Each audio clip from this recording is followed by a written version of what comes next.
Today, we're gonna see chicken koliwada. take 2 green chili, 4 to 5 garlic clove, 1 inch ginger and coriander leaves as needed. Add water as needed. Blend, blend, blend.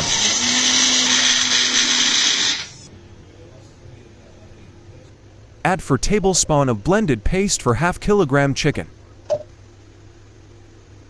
Now add CHAAT masala, black salt. Don't forget to subscribe our channel. Cumin powder, red chili powder, Kashmiri red chili powder, coriander powder,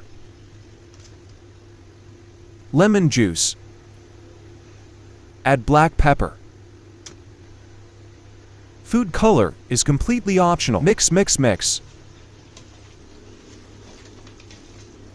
Add salt to taste. Add cornstarch and gram flour. Little by little.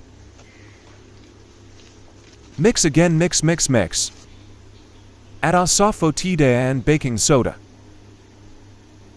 Add ajuinsi by crushing it in hands. Let's fry them. It is the best side dish for curd rice. Only for non-vegetarians, ha ha ha. Awesome. Thank you for watching. Leave a comment below.